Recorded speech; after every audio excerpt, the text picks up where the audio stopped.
नमस्कार साथियों, मैं साहित्य आजकल के टीम से कृष्ण कुमार।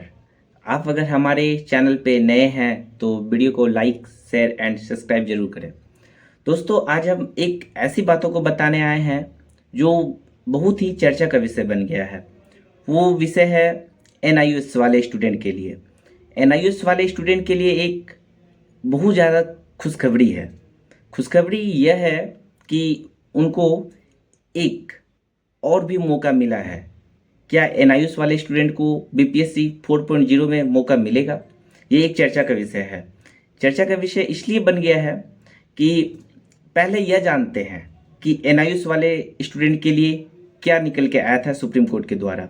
तो दोस्तों, एनआईएस वाले स्टूडेंट के लिए 28 नवंबर 2023 को सुप्रीम कोर्ट के द्वारा एक खबर यह आता है कि पूरे देश में जो भी एनआईएस से डीएलएड किए हैं उनकी डिग्री को इनवैलिड कर दिया जाता है। पहले यह देखा जाता है कि इनवैलिड क्यों किया गया।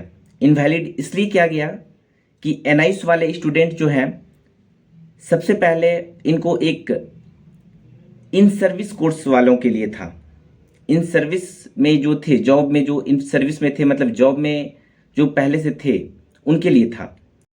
एनआईएस वालों के लिए इनवैलिड किया गया। उसका सबसे बड़ा कारण यह था कि यह कोर्स इन सर्विस वालों के लिए था, जो इन सर्विस कर रहे थे, मतलब जो जॉब में थे पहले से। और यह कोर्स सिर्फ 18 मंथ का था, इसलिए इसको सुप्रीम कोर्ट इनवैलिड करार देती है। परंतु ऐसा नहीं है। अब सुप्रीम कोर्ट में फिर से हमारे एनआईएस वाले जो विद्यार्थी हैं वो बहुत मेहनत करके फिर से सुप्रीम कोर्ट में याचिका लेकर के गए हैं रिव्यू पिटीशन के लिए, जो कि वह रिव्यू पिटीशन एक्सेप्ट हो गया है। तो अब यहाँ से हमारे एनआईएस वाले भाइयों के लिए सबसे बड़ा खुशी का दिन है। खुशी का दिन यह है कि अब हमारा जो रिव्यू पिटीशन एक्सेप्ट हो गया है उसका सुनवाई होने वाला है, और उसका सुनवाई का डेट भी आ गया है। उसका सुनवाई होने वाला है 5 नवंबर 2024 को, जो कि उसमें यह पता चलेगा। रिव्यू पिटीशन इसलिए यहाँ से एक्सेप्ट हुआ है कि रिव्यू पिटीशन में यह देखा जाएगा कि जो जॉब में हैं उनको अंतरिम राहत मिल पाएगा कि नहीं। रिव्यू पिटीशन का मतलब होता है पुनर्वाचिका। पुनर्वाचिका का मतलब है कि जो फैसला सुप्रीम कोर्ट दे दी है उसको फिर से एक बार विचार करें कि आप अपने फैसला में अगर विचार कर सकते हैं कि आपका फैसला कुछ गलत है या फिर सही है, उसको एक बार देखा जाए। तो हो सकता है कि एनआईएस वाले भाइयों के लिए बहुत बड़ा खुशखबरी है।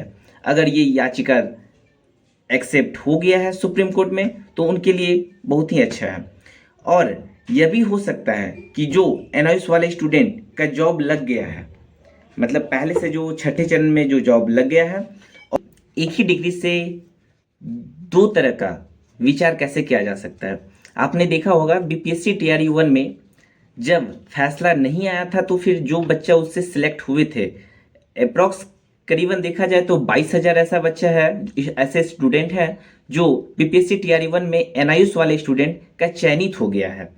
और फिर जब उसके बाद सप्लीमेंट्री रिजल्ट आता है, 2700 कुछ समथिंग सप्लीमेंट्री रिजल्ट आया था, तो उसमें यह देखा गया है कि अप्रॉक्स 400 बच्चा ऐसे हैं जो सप्लीमेंट्री रिजल्ट में उनका रिजल्ट होते हुए भी उनको जॉब में ज्वाइन नहीं कर पाए हैं। रीजन ये है कि उस टाइम 28 नवंबर 2023 को उनका डिग्री को इनवैलिड कर दिया गया है। तो एक ही डिग्री से दो तरह का ये कैसे हो सकता है?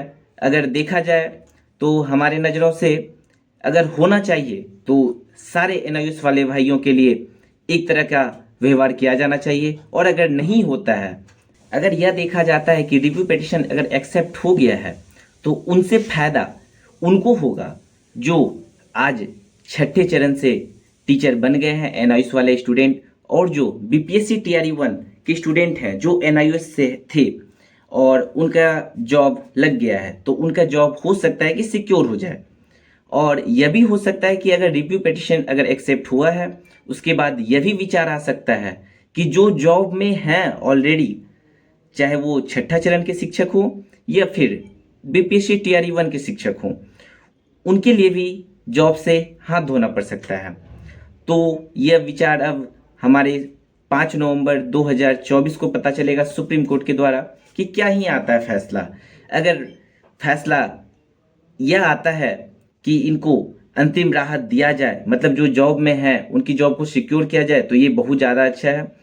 और अगर यह फैसला आता है कि जो जॉब में है वो अब जॉब में ना रहे, तो भी हम लोगों को एक्सेप्ट करना होगा।